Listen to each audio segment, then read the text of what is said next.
Ginagamit ng dalawang wika ang lahat ng dialogo dito. May kilala ka bang isang tao na naging makakalimutin? Nawawalan ba sila ng mga bagay? Maaring nagsimula na silang lumayo o may mga pagbabago sa kanilang mga personalidad. Marahil ay iniisip mo na ito ay bahagi lamang ng pagtanda, na ang lahat ng matatandang tao ay naging makakalimutin. Ito ay maaari talagang mga sintomas ng demensya. Sa maraming mga komunidad at mga kultura, maaaring walang isang salita para ilarawan ang demensya. Kahit na mayroong isang salita para dito, maaaring may kalakip na stigma at hindi natin ito pinag-uusapan. Umaasa kami na ang video na ito ay makakatulong sa pagsisimula ng mga pag-uusap tungkol sa demensya sa loob ng inyong pamilya at mga kaibigan, inyong komunidad at sa inyong tagapagbigay ng pangalagang pangkalusugan. Ang impormasyong ipinakita sa video na ito ay hindi pumapalit sa medical na payo. Mangyayari, makipag-usap sa inyong tagapagbigay ng pangalagang pangkalusugan kung mayroon ka mang anumang katanungan tungkol sa inyong kalusugan. Ang demensya ay isang sakit sa utak.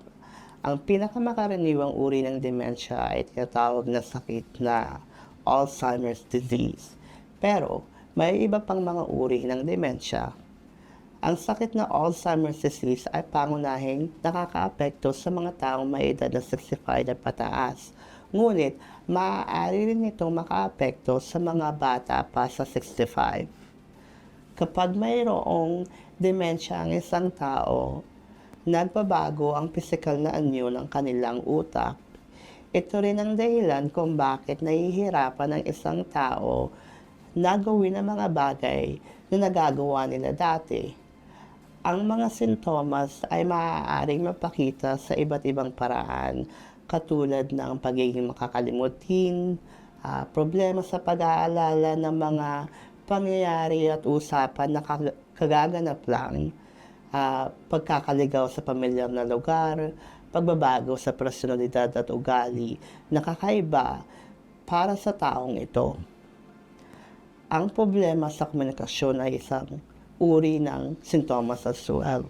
Lahat tayo ay posibleng makaranas ng sitwasyon na nabanggit ko. Ngunit kapag nagsimula itong makaapekto sa inyong pang-araw-araw na buhay, ito ay marahil ang tamang panahon na kausapin nyo ang medical na profesional o doktor nyo.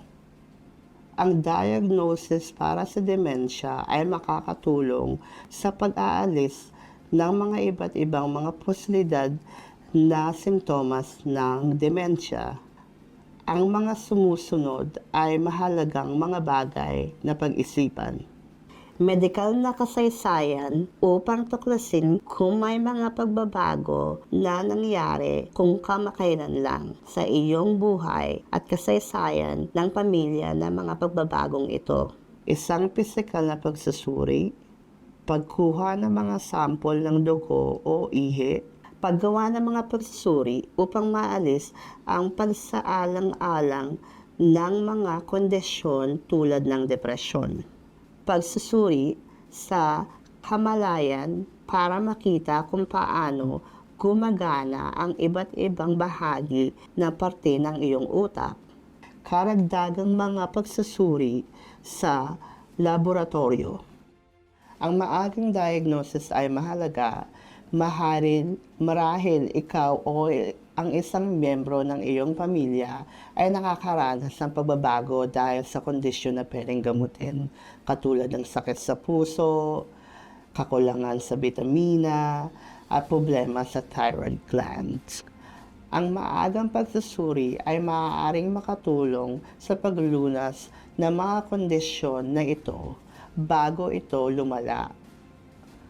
Kung ang diagnosis na ay demensya, ang maagang diagnosis ay maaaring makatulong para magsimula sa pagplano para sa hinaharap, makapaghanap ng suporta, at upang makapagbigay na patuloy na kalidad na buhay para sa taong may demensya. Salamat sa pag-imbita. Masarap pala sa pakiramdam ang lumabas paminsan-minsan. Nagagalak ako na nakasama kita sa merienda. Siya nga pala, salamat sa pagkwento tungkol sa iyong tatay nung nakaraan. Gumana ang aking pakiramdam kasi alam ko na mayroong nakakaunawa sa akin. Alam ko na dinala mo na sa doktor ang nanay mo. Pero dapat ka rin tumawag sa Alzheimer's Society ng Toronto. Dito sa organisasyon na ito, maraming suporta at serbisyo silang maipagkakaloob sa'yo. Kung gusto mo talagang alagaan ang nanay mo, kailangan mo talaga ng suporta. Kung gusto mo talaga siyang tulungan. Abay, magandang punto mo. Sige, kung ano'y kakabuti niya. Gusto ko rin namang matutunan kung paano kausapin ang tatay ko sa tamang paraan nang sa ganun hindi naman sumama ang loob niya. Sa araw lumalabas din siya upang mag-ehersisyo at makipaghalubilo sa iba. At mas masaya siya ngayon. Oh, magugustuhan niya ng nanay. Kasiyahan niyang tumulong at makipaghalubilo sa mga tao. Tiyak, masisiyahan siyang magluto para sa lahat. Ang pinakamabuti ko namang nagawa para sa sarili ko ay sumali sa organisasyon na may suporta. Dito nagkaroon ako ng maraming kaibigan at pinag-uusapan namin ang tungkol sa demensya. At nagustuhan ko ito. Wow, bago lahat ito sa akin. Pero may tiwala ako sa iyo. Kaya sige, tatawag ako sa Alzheimer's Society ng Toronto ngayong linggo. Ang pakikipag-usap at pag-aaral tungkol sa demensya ay maaaring makatulong sa mga pamilya na nabubuhay na may demensya na bumuo ng mga estratehiya sa pang-araw-araw na pamumuhay upang magplano ng maaga at suportahan ang isang mahusay na kalidad na pamumuhay. Ang Alzheimer's Society ay isang rehistradong kawang-gawa na may mga programa at mga serbisyo upang suportahan ang mga pamilya at ang mga taong nabubuhay na may demensya. Upang malaman ang higit pa tungkol sa kung paano kami makakatulong sa inyo, makipag-ugnayan sa inyong local Alzheimer's Society ngayon.